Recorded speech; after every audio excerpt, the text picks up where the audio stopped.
Doctor Baba Saheb Ambedkar open university.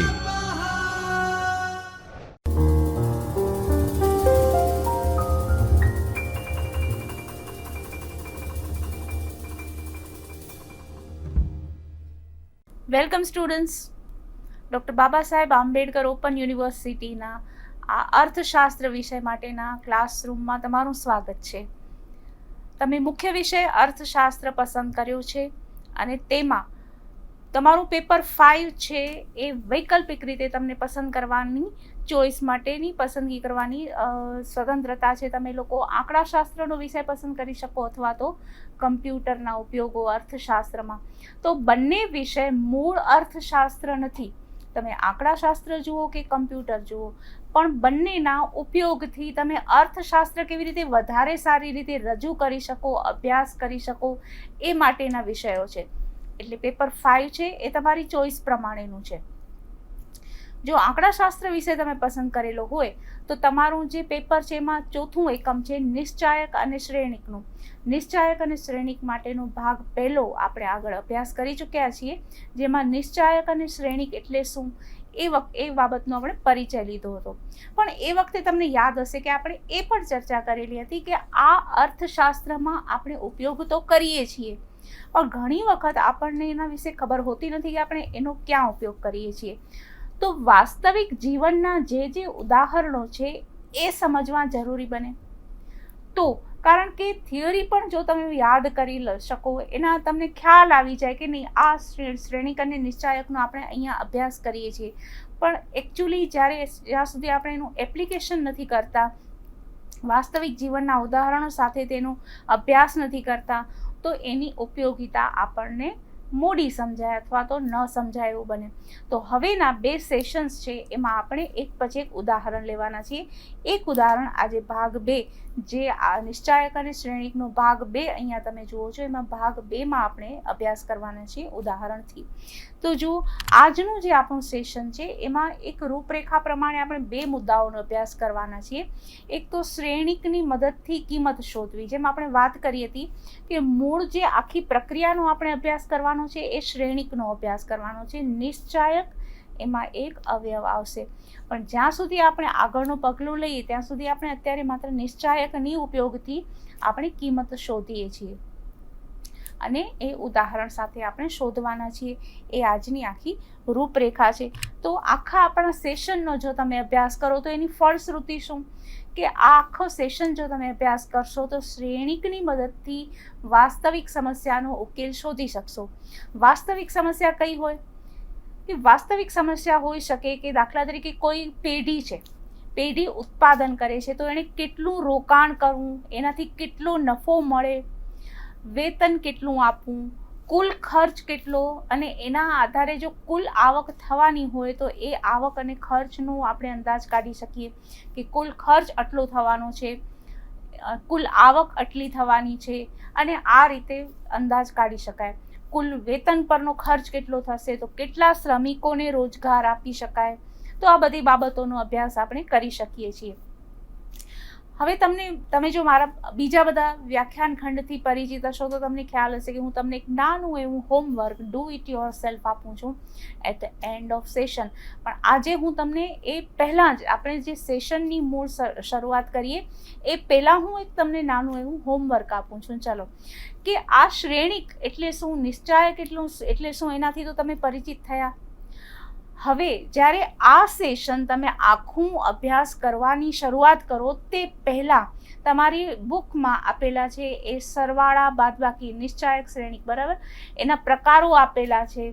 ચોરસ શ્રેણિક હોય, સમમિત શ્રેણિક, વિસમિત શ્રેણિક, આ બધા જે પ્રકારો છે એનો એક અભ્યાસ કરી જોજો, કારણ કે એમાં હાર કેટલી, સ્તંભ કેટલા, એકદમ સારી રીતે સમજાવેલું છે. ઇઝીલી તમે એક વખત વાંચો તો તરત તમને સમજાઈ જાય એવું છે. અને તે પછી સરવાળા બાદબાકી ગુણાકારનો એક ભાગ છે, તો એ પણ તમે એકદમ ઇઝી છે. તમે 1 કલાક જો પણ આપી શકો તમારા માટે એ પુસ્તકમાંથી વાંચવા માટે તો તમને ઇઝીલી સમજાઈ જાય એમ છે.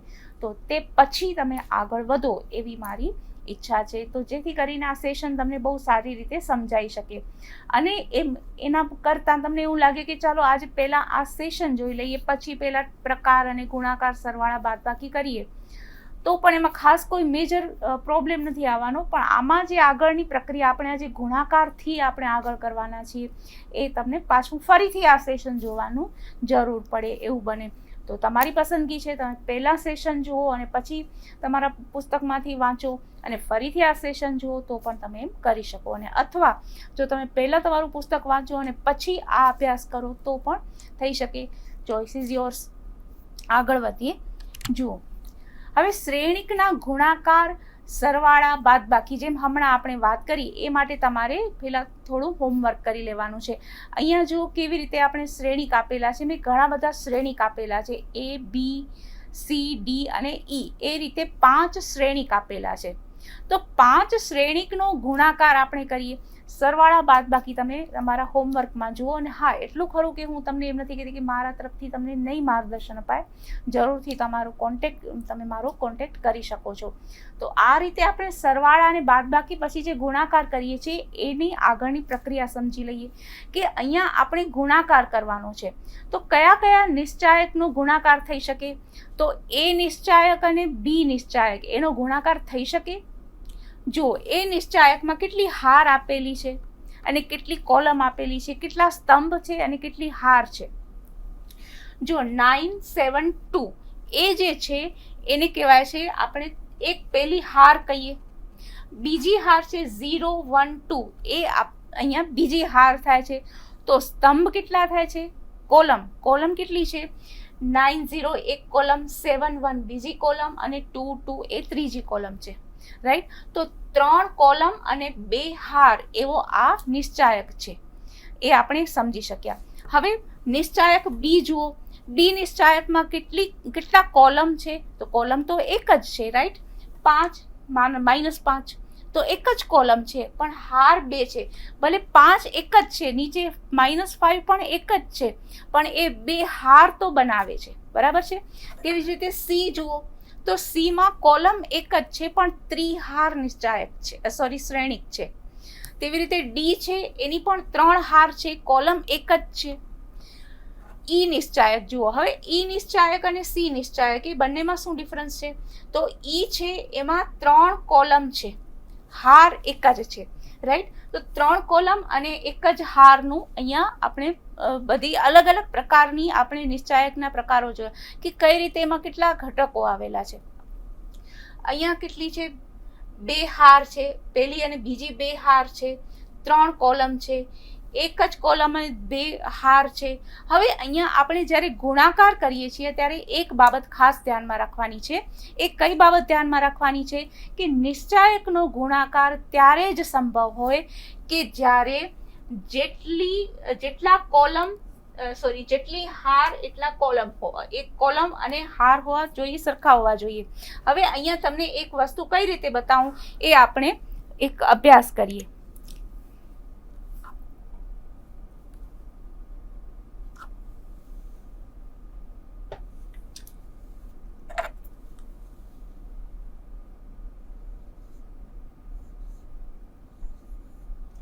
નાઇન 7 2 ધારો કે આ આપણી એક પહેલી હાર થઈ અને કોલમ થયા. હવે સ્વાભાવિક છે કદાચ હું ફિગર્સ ભૂલી જાઉં તો તમે એ મને ક્ષમા કરજો. અહીંયા આપણે 3 અને રાખીએ 5. હવે બીજી જે આપણે જે ગુણાકાર કરવાનો છે આ છે નિશ્ચાયક A. એનો આપણે B થી ગુણાકાર કરીએ.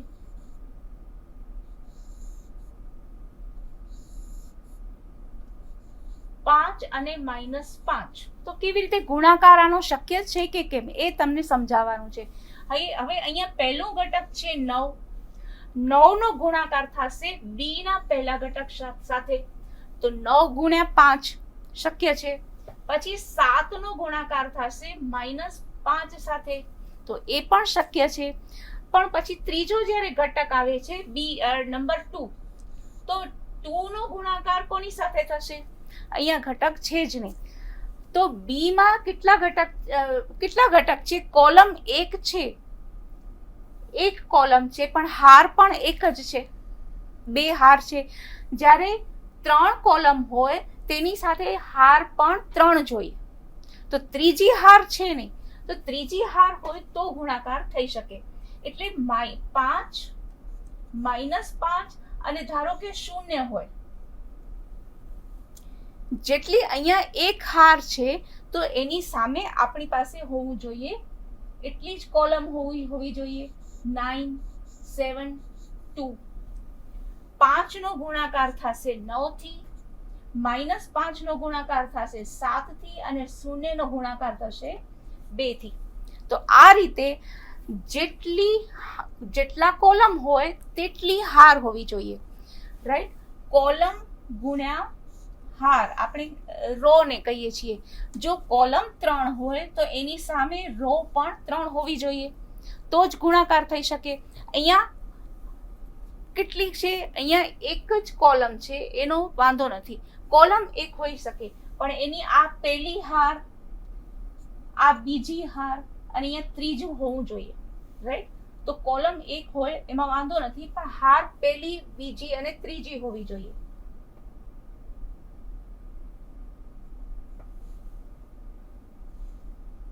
અહીંયા જો આપણે ધારો કે 1 કરી શકીએ તો એ આપણે ગુણાકાર કરી શકાય છે, રાઈટ. તો આ રીતે આપણે કેટલી હાર અને કેટલી કોલમ હોવી જોઈએ એના આધારે આપણે ગુણાકાર સમજી શક્યા છીએ. જેટલી કોલમ હોય તેટલી હાર હોય તો ગુણાકાર થઈ શકે છે.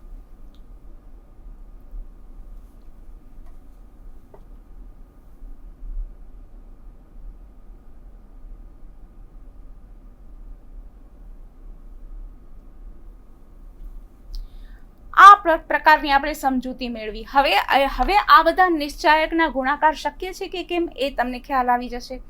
તો 9 ગુણ્યા 5, 7 ગુણ્યા -5, પણ 2 નો ગુણાકાર કરવા માટે કોઈ આપણી પાસે ઘટક નથી. હવે a નો ગુણાકાર આપણે c સાથે કરી શકીએ, ચોક્કસ કરી શકીએ, કારણ કે 9 ગુણ્યા 7, 9 ગુણ્યા 5, 7 ગુણ્યા -5 અને 2 ગુણ્યા 0. તેવી જ રીતે ડી સાથે પણ ગુણાકાર થઈ શકશે, પણ એ અને ઈ નો ગુણાકાર થઈ શકશે. જુઓ અહીંયા કોલમ 1, 2 અને 3 છે પણ હાર 2 છે. અહીંયા એક જ હાર છે પણ કોલમ કેટલી છે? કોલમ 3 છે. તો એનો ગુણાકાર શક્ય છે? શક્ય નથી. કઈ રીતે? ઘટકથી નથી કરવાનો, નીચેના ઘટકથી કરવાનો છે. એટલે આ શક્ય નથી, જ્યારે એ અને ઈ શક્ય નથી.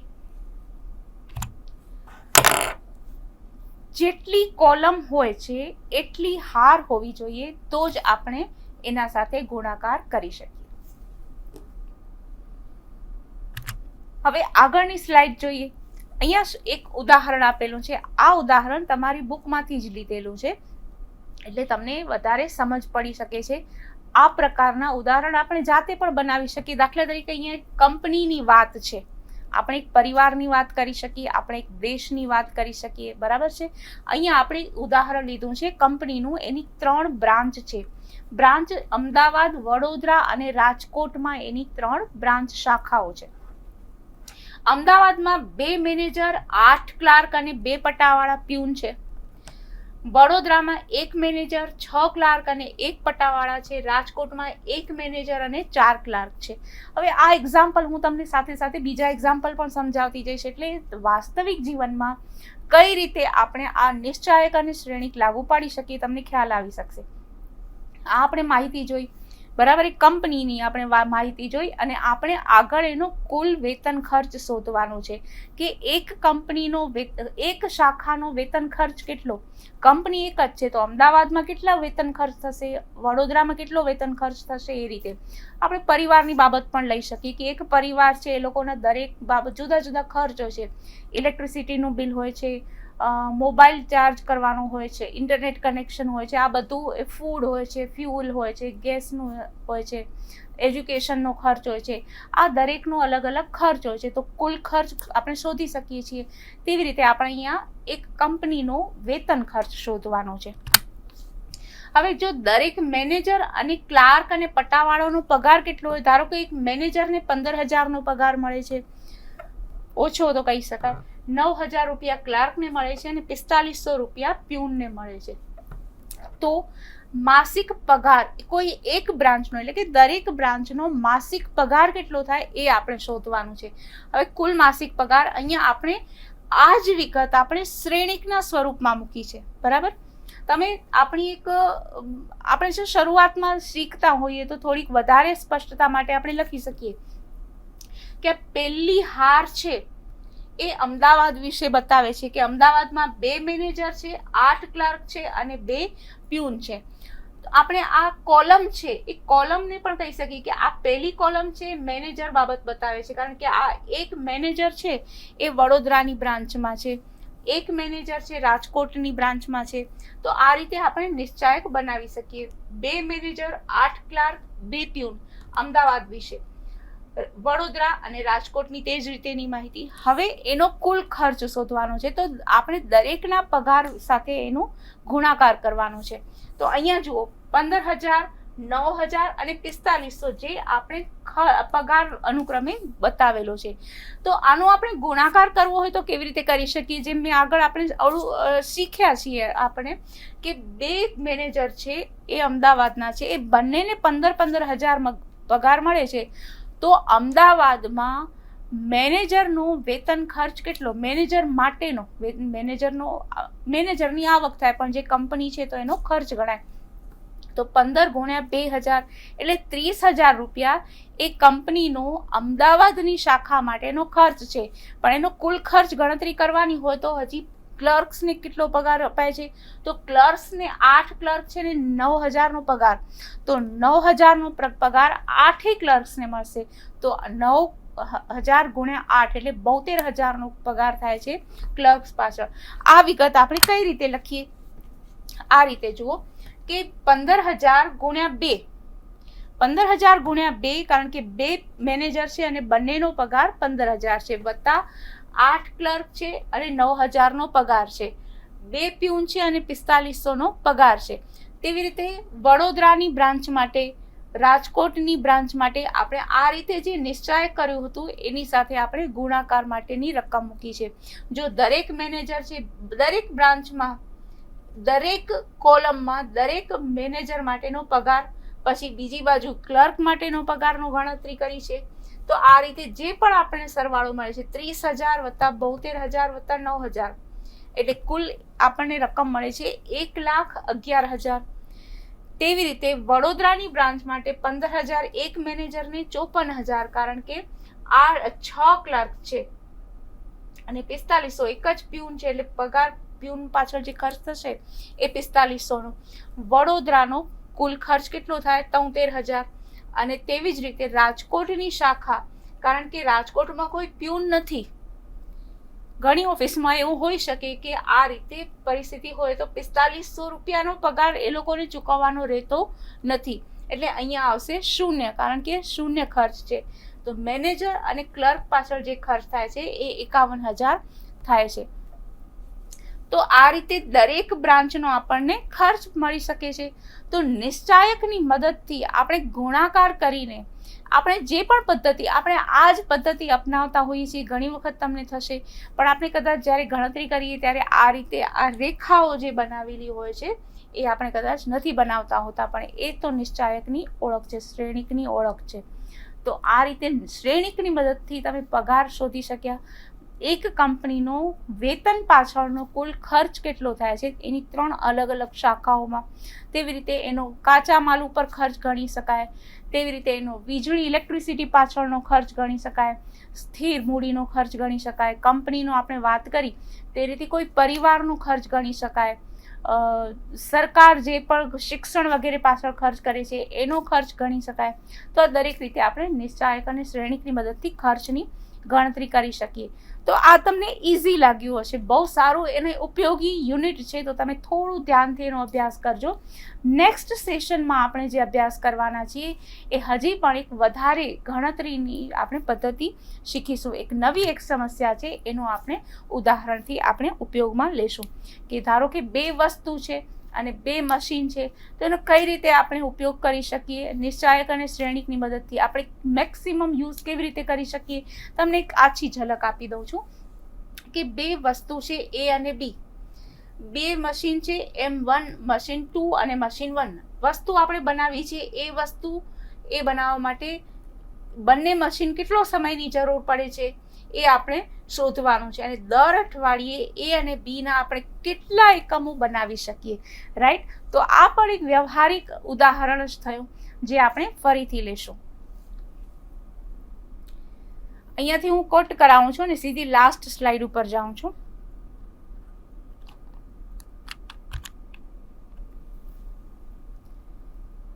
સો સ્ટુડન્ટ્સ, આપણે એક ઉદાહરણ જોયું આજે કે કેવી રીતે કંપનીનો કુલ ખર્ચ આપણે શોધી શકીએ છીએ.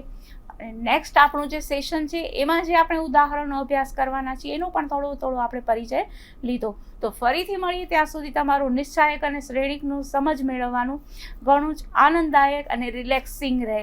કારણ કે ઘણી વખત અભ્યાસ કરતી વખતે એક ટેન્શનથી કે એક બોજથી કરતા હોઈએ છીએ તો એને યાદ આપણને રહેવાનું નથી. પણ એટલું સરસ ઇઝીલી આપણે શીખીએ છીએ તો આપણને એકદમ સમજાઈ જાય છે અને આપણે એનો એકચ્યુઅલ ઉપયોગ પણ કરી શકીએ છીએ. તો ફરીથી આપણે મળીએ ત્યાં સુધી તમારો આનંદદાયક સમય રહે અને તમે મારો જરૂરથી કોન્ટેક્ટ કરો. ઈમેલ છે kruti.chhaya@bou.edu.in અને ઇકોનોમિક્સ BAOU@bou.edu.in. તો ફરીથી આપણે મળીએ ત્યાં સુધી તમે આનંદમાં રહો. શુભેચ્છાઓ. Thank you. स्वाध्यायः परः